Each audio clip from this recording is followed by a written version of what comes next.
Good morning, and thank you for being with us. It is a first of its kind program in the country. Thousands of babies born right here in Connecticut will have money waiting for them as early as their 18th birthdays. The state's Baby Bonds program is up and running. State Treasurer Eric Russell joins us this morning with the details. Thanks for being with us. Happy to be here. Thanks for having me. This was something that was talked about for many years before finally even your predecessor first pitched this idea.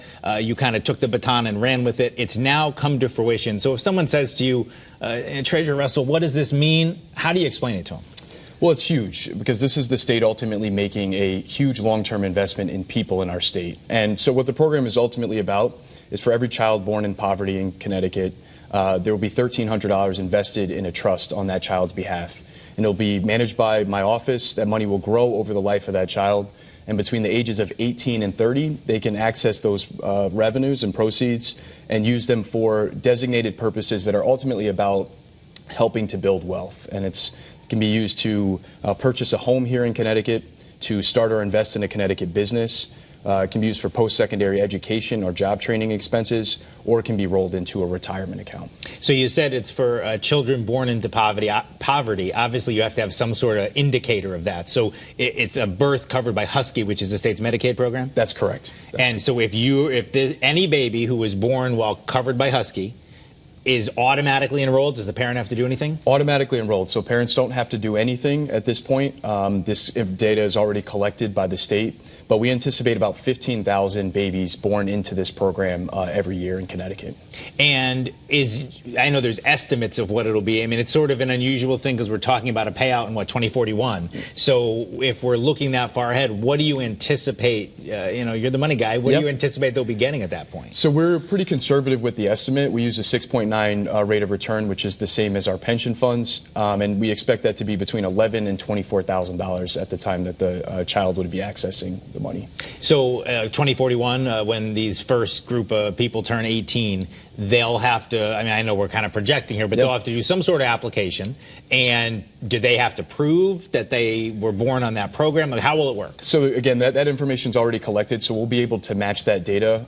There are requirements around a financial literacy course and training that needs to be done, and you have to be a Connecticut resident at the time you're accessing the proceeds. And it's really important because, one, it's a great investment in the future of our state and in people directly, but what it also will be is a huge economic driver because these resources are going to be reinvested back in Connecticut, back in communities across the state. I think one of the things that people who are concerned or hesitant about the program is the price tag. I mean, the initial investment, $398 million. I know that's better than some of the first numbers that we're talking about, but that's still a lot of money.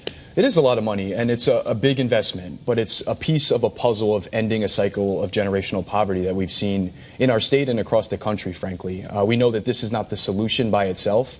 This is working alongside investments that we're making in education and in childcare and in housing across our state. But we can't do business as usual and expect a different result. This is a huge opportunity for us to level the playing field for some folks, to create opportunity for people to really lift themselves up. And we've been able to fund the program in a way that we're saving hundreds of millions of dollars based on how the program was initially proposed. We're not borrowing any money, and we're funding this program up front.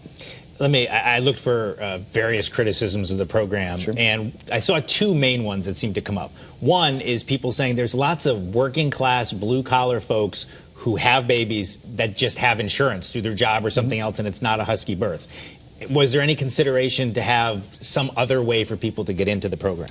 Again, I think part of this is that this program is not the only thing we're doing to really invest in the future of so many people in our state that are struggling. But what this is really about is ending a cycle of generational poverty. For people, we know that the biggest indicator on someone's ability to build wealth over time is to have some capital to start with. And so this program is designed to help those most in need, and we will continue to look for other ways to lift all of our communities up across the state. The other criticism I saw was if you've got $398 million and there's 15,000 18-year-olds a year, why don't you just give them some money?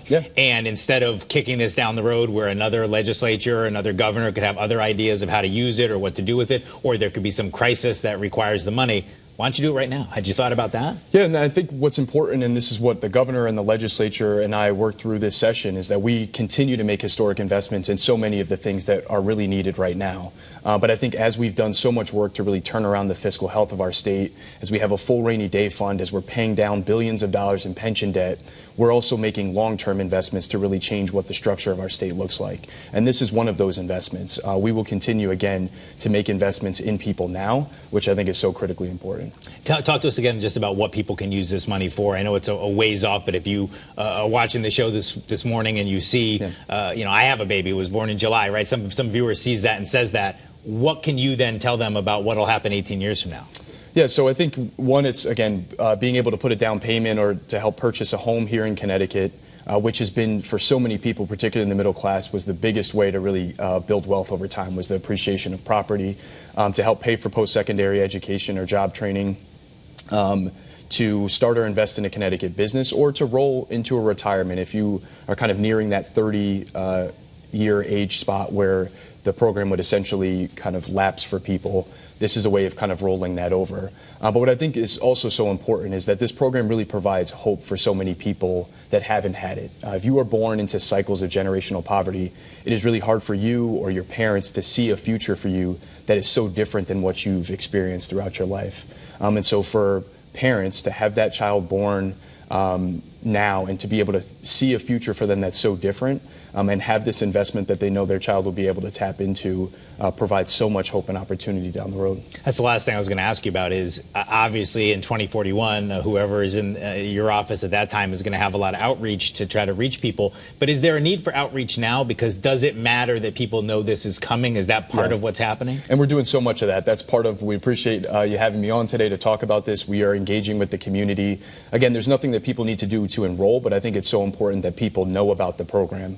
What we're also doing is collaborating with stakeholders in the community, philanthropy, to really make sure we maximize the program and the opportunity to connect families and these children with additional services and opportunities to get philanthropic dollars invested in the program so that we can build around additional supports, so that we not only are thinking about 18 years down the road, but we're providing support and structure for individuals now. I only have about 30 seconds left. I want to ask you just a much more general question. Sure. We've all, people who are working might have a pension or a retirement plan. They've looked at those statements, maybe had to shield their eyes. You got all the state's money. How's things generally going in the economy and with all the things you're doing? So things are going well. We are in a spot where there's obviously inflation is high. We're in a pretty volatile time as a country in terms of markets. But I think as a pension fund, we are making a lot of reforms that really have us creating huge opportunity moving forward. And so that is my top priority as treasurer.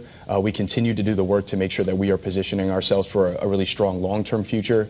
And as a state, we've made a commitment to really address many of our long-standing kind of unfunded liability issues. And so as we continue to do the work to move us forward, I think we're going to be in a much better spot for years to come. All right. Well, this is a first-in-the-nation program, the baby bonds. Thank you for joining us, Treasurer Eric Russell. Thanks for being here on the show. Thanks for having me.